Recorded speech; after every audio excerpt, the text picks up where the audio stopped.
No, and I mean, what comes out in your book is that there's a whole very well-established system of basically gangs and kind of cartels that organize this, and you ended up with basically this gangster, right?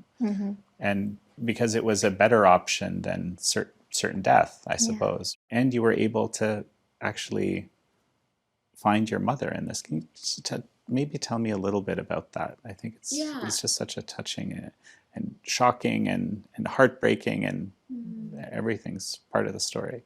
So at 13, I crossed this frozen river with my mom. And then, of course, the first thing I see is my mom being raped. And until that point, I never even seen what sex was. There's no sex education in North Korea. No movies that people are sleeping with each other, kissing. And then after they were raping my mom and said, if you guys want to stay in China, you have to be sold as sex slaves. So they sold my mom for less than $100, around $65. And then they sold me over $20 because I was virgin, and somehow that's very valuable in China. And then when I was being sold to another human trafficker, I wanted to kill myself. Like, I was separate from everybody that I knew. I was in China. I was even more oppressed than being in North Korea. And when I was trying to kill myself, this trafficker who bought me told me that if I become his mistress, he would save my family for me. So that was a deal that he was offered. So I thought, okay, if I sacrifice myself, I can rescue my family. So I did become his mistress at 13. And then he brought my father to me. And that's how I was able to reunite with them. And he kept his word, and you had no way of knowing that he would, because he had 100% of the power in this. But that's the thing, that's the complex being a human. Like, nobody's pure evil. Nobody's purely good either. Like, it's so hard to define what is pure evil looks like. And of course, he was a heartless man, like raping 13 years old. Now I'm still small, but I was even skinnier, a tiny, tiny thing. And he still did that. But then he also still saved my parents for me. That's why I couldn't hate, It's for so many times I was fantasizing killing him when I was being raped by him. But now I'm looking back, I am grateful. So it's that's the thing, like it's hard to be a human. It's such a human nature, so complex thing. So you found a way, again, through I think an amazing set of circumstances to make it to South Korea. I mean, it's frankly a miracle that you made it through the Gobi Desert in the middle of the night at -40. Yeah. Which, by the way, -40 Celsius and Fahrenheit, the same for all the viewers. And it's really, really cold. Yeah. No map. And I mean, it was with missionaries that guided, that basically put you up to it. How did that work? So while I was in China, we knew this other Northern defector woman. She met the missionaries, and they said, if we come to their shelter and study Bible and become Christian, and somehow if we prove our faith to them that we are Christians, they were going to help us to go to South Korea. And then so we joined the shelter, and they taught me about like God and Jesus Christ, all of that. And once somehow we proved our faith to them, that's when they told us, okay, if you want to escape from China, you have to walk across the frozen Gobi Desert and using a compass in your hands. Because it was like the chance of making in the desert is so low, they cannot even come with us, right? How do you go back? And that's why they were just letting us go in the desert with a compass and told us to go the west and north between those directions.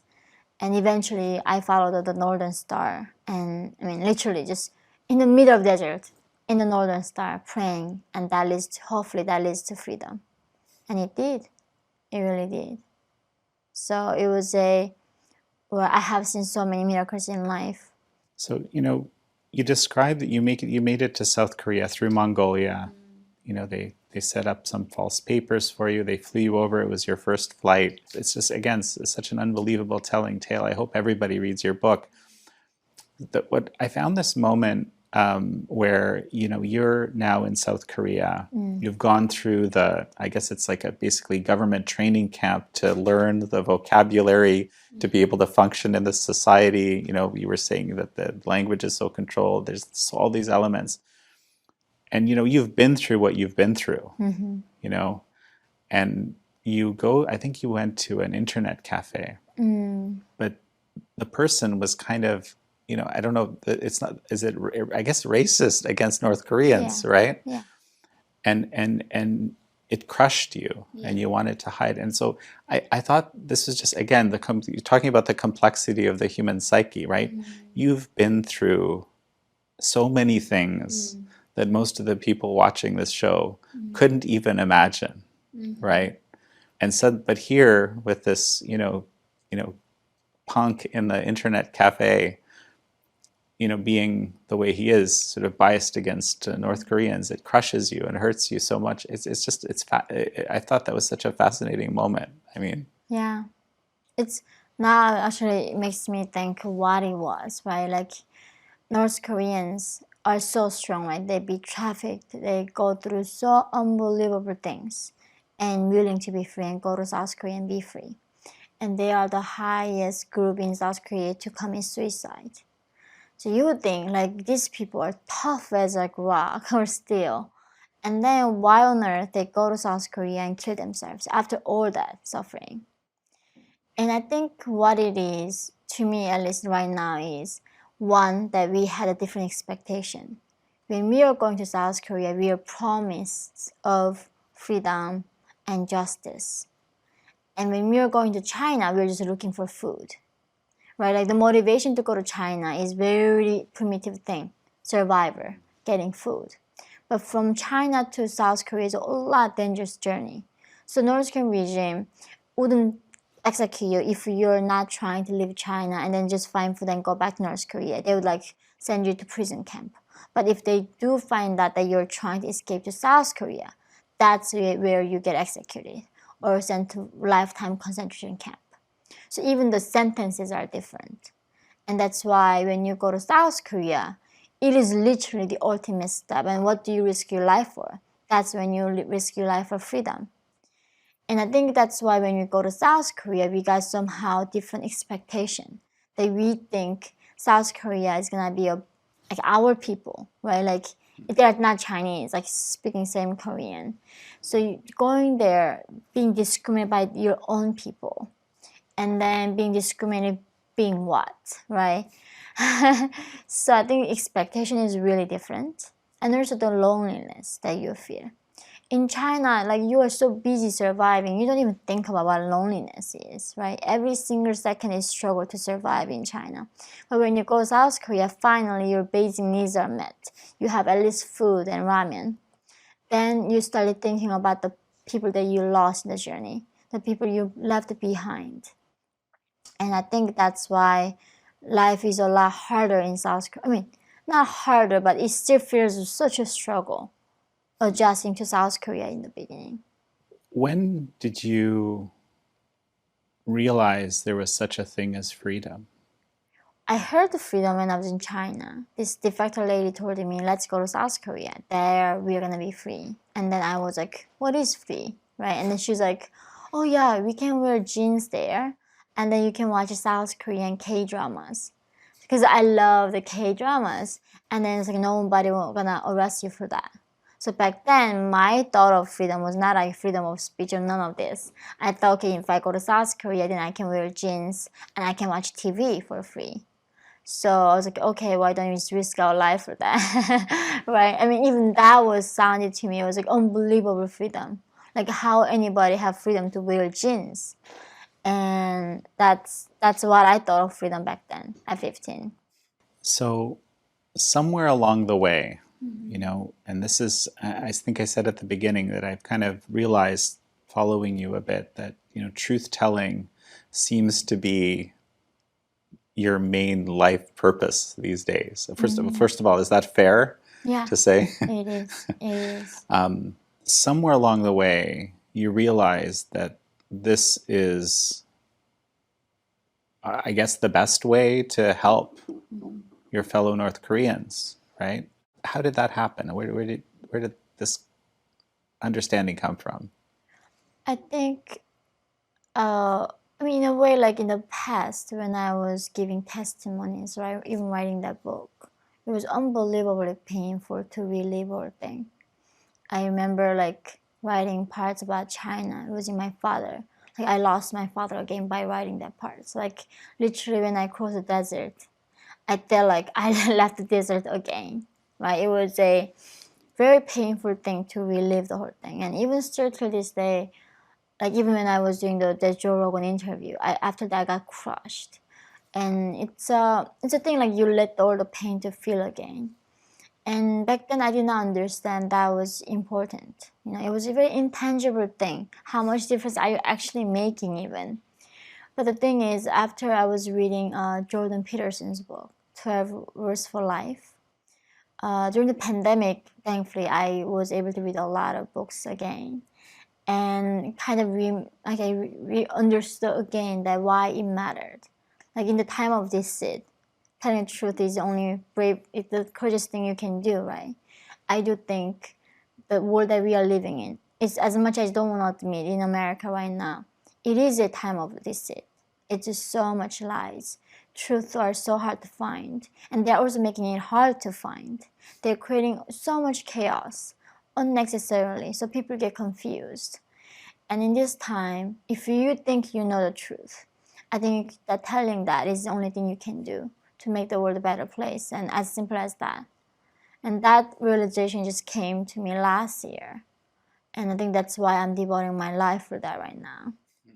I mean, all I can say is wow and yes, and how important telling the truth at any time, but especially at a time when, let's say, deceit is on the rise. It's so prevalent at this point. It's not even rising. I think everywhere you see the like lie, and it is so heartbreaking to see that. I imagined America to be way better than this. I had no clue this is what was going on. You know, when you see America from the far away, it's still the land of hope, right? The home of braves, like such a country that stood for justice so many years. And this country had that exceptional moralism, that bravery when it comes to freedom and individual liberty. It inspired me so much. And then coming here, looking at inside, I was just like baffled. Like, how is this impossible? And of course, I called America in the time of when the Trump was becoming president, in a very unusual time when the country becoming so divided. And people keep telling me this is not what America used to be, from both sides, I'm saying. So in a way, it's almost my fate that I need to fight for freedom wherever I go. No, I mean, that's very fascinating. I mean, you were, you know, and this was in the interview you did with Jordan Peterson. You were talking about how incredibly disillusioning it was for you to go to Columbia University. And it's frankly, the whole discussion is kind of mind-blowing because, I mean, this is supposed to be one of the premier educational institutions in America for sure, in the world, probably, right? And I think you said that there was 0 classes that ultimately were worthwhile for you. But how is that even possible? Exactly, right? Exactly. I was thirst for truth. I was thirst for knowledge after North Korea, where I had so much hunger for, you know, the sad part about being in North Korea is not just like you're starving and misery everywhere, that you are not even connected to your own humanity. You don't even learn the time before Kim's, right? North Korean calendar begins when Kim Il-sung was born, like Jucheon. And then they don't even tell you that I didn't even know that I was Asian. They told me that I was Kim Il-sung race. So I thought, okay, I'm Kim Il-sung race, right? And so like there's so much beyond my being in the lineage of humanity, the struggle that we went through, coming all the way this place. It's such a long history that you find that the connection, that thing was completely cut off. So coming here, even like reading Jane Austen, like reading like Shakespeare, like people who came way before me, the humans who thought certain ways. And that was so beautiful, like coming here, that rediscovering my lineage as a human being in a long with my ancestors. And of course now, like going to Colombia, they try to, right, like, I mean, they say like reading Jane Austen, you're subconsciously being brainwashed because she was living in the time of the white colonialism and racism, so she was a bigot. So that's how you got subconsciously brainwashed, and this is called like sensitive training. You look for the hidden oppression everywhere. And then like every single class, the conclusion is that American foundation is a bigot. The foundation, the constitution is like a bigotry, and then racist and white supremacist. The only way we can do this again is tearing down every single thing that we have and rebuild whatever the paradise they are describing. And this is cities implanted by every single person going to Colombia. And it didn't matter, it was an evolution class. Even I told you, like, one of the Jordan Peterson was asking me, there's one class that changed your mind, what would that be? And I was like, yeah, that evolution class was so fascinating. Like, I don't know what Homo erectus was, Homo habilis, right? I don't know. But even that class, the conclusion was about the side of the white man's aggression. So it was just so heartbreaking that academia could not be away from this ideology. It's not about discovering the truth, right? It's all about being politically correct. And it's just heartbreaking. This is like seeing the suicide of Western civilization. Yeah. I mean, it's incredible to hear you talk about this as someone who has lived through, essentially a Stalinist regime at its extreme, Yeah. I mean, like, where Kim Il-sung lied to the point where convincing North Koreans they are gods, saying like Kim Il-sung, Kim Jong-il dies, but no, their spirits with us forever. Like they copied the Bible, saying that Jesus Christ died, right? But his spirit's with us forever. So they said, oh, Kim Il-sung loved us so much, he gave us his son, which is Kim Jong-il. And then Kim Jong-il died, but no, his spirit's there with us all the time. That's why he knows what you think, how much hair you have in your head. And exactly the same theology. To me, that's the thing. People like, oh, nobody believes a lie, everybody believes truth. No, in a way, it's so easy to make people believe a lie. And that's why it's so important for us to keep questioning and keep that critical thinking. Get out of this groupthink.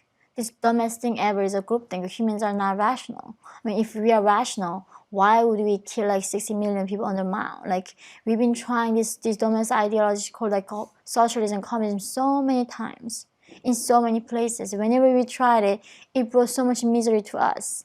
And we're trying that thing again. And this is why like we need to know our fallacy that humans are not rational thinkers. And especially when we are getting into this groupthink, we completely lose that rationality. And it's seeing that America, the rise of this groupthink. And if you do not agree with them, then you are outcasted, you get deplatformed, right? And this is such a tactic that the Marxists, the communists use to silence people in the name of the common good, in the sake of anti-collectivism, that we can sacrifice few individuals' liberty. It sounds amazing, it's all for the common good, but it's not. And it's just so, every single day now I'm looking at this country, it's so worrisome. When I was reading about collective guilt in your book, I mean, I immediately thought of white guilt. And I think you mentioned that at the beginning. I mean, it's almost like it's the same thing, actually. It's absolutely the same thing. That's the thing. Like when we born, do we ask to become like Asian or white? We don't choose that. Do we choose our birthplace? We don't. Like the greatest injustice for me was being born in North Korea. Like I did not choose to be a North Korean. I wouldn't have, right? But that is something that you cannot change. But when you're being punished for the things that you didn't have any take in it, that is the injustice. That's the definition of injustice. And you're punishing people for being white. I mean, of course, back then, when there's America, there's like segregation and racism. And there were people like punishing people for being black. I mean, that was so wrong. But now we're doing exact opposite. We're punishing people to be white. And nobody, this child, like my son is like half white. he did not ask me like half white. Well, how is it his fault? It's not. So now blaming slavery and asking for these people like your privilege, you're like a guilt that coming from this lineage is such a greatest injustice that you can do to anybody. It destroys human soul. And I don't know why America is choosing this direction of like destruction. And this country was so merciful, so much grace, and people knew what grace looked like. And they do not know other than just bitterness and resentment. So much resentment. At my Columbia campuses, every single one of them are so bitter. I mean, like, you guys are in the middle of Manhattan. You go to this Ivy League school, right? Like, let's talk about the privilege. The fact that you're in this point alive, that's a privilege, right? But they are so complaining how they're oppressed and so resentful. And that's like when I couldn't understand. This is the generation of lost. They are so lost that I don't even know how to solve it anymore. Yeah. Well, I think you have one of the pieces at least, which is, I think you said it earlier, truth-telling, you were telling the truth about North Korea. It seems like you're starting to tell the truth about about the U.S. reality as well. And I think there's something powerful and I guess revolutionary Apparently. now in a time of deceit about this. Okay, let's jump to this other piece that I've been thinking a lot about. You had this horrific experience in China, but somewhere along the way, you have started to tell the truth about the Chinese Communist Party and the Chinese regime. And I'm very curious to learn, how this became so important to you. So it's also initially I did not know, right? Back then everything was hidden from me, and especially the parts about Chinese connection to sponsoring dictatorship in North Korea is not known to the most of people. And I was studying more about North Korea, like I picked up every academic paper, the CIA journalist, like the analysts writing the book later, right? After their time is done, they write a book about it. I picked up every book that I could, and in reading it, and reading more and more, and I was realizing, without China, North Korea cannot function in one day without them. Like even talking about the missile test, North Korea doesn't have oil. Kim Jong-un cannot even drive his Benz one day without China giving them oil too. So how do you test nukes if you don't get any oil from them? You don't. So even no matter what, even last year during the COVID, China was using this illegal ship and giving the oil to Kim Jong-un to keep testing nukes. So that is a thing like without China, Kim Jong-un can never exist. And the reason only that North Korean regime lasting this long, almost 80 years at this point, is because of CCP. And this is a thing like people don't know. Like who is actually responsible for this tragedy? It's China. And of course, like Kim Jong-un is responsible partially, but I think when it comes to accountability, China is way, way bigger. They are enabling this dictatorship. And then also, of course, they are catching us and sending us back to North Korea, right? That's against their Geneva Convention by the international law. That is crime against humanity. So where China committing this kind of crime, the international community, all these people in America talking about justice, equity, equality, blah, blah, they're having business with this evil regime in China. Like all these companies, the work, Nike, Adidas, all these companies talking about how America is like systemically racist, and then they're like kissing, CCP there. Look like LeBron James. He's a hero for the like woke liberals. He's talking about the racism that exists in America, all of that, the slavery, how that was wrong, and having no problem defending CCP's aggression on Hong Kong. Like this is the biggest hypocrisy. And that's the thing, it's not in any way, I'm not saying that like the slavery in happening in America is wrong. It is wrong. It was so horribly wrong. That's why what is happening to Northern people is also wrong, right? If your consciousness telling you that slavery is not okay, then how are you okay with this? That's anybody, if honest, they should ask that question to themselves. Why do they only care about that slavery happening in America? And this is like what breaks my heart. Like why not in Africa there are like slavery markets? in Middle East, I mean, so many parts of the world, there are still many slaves.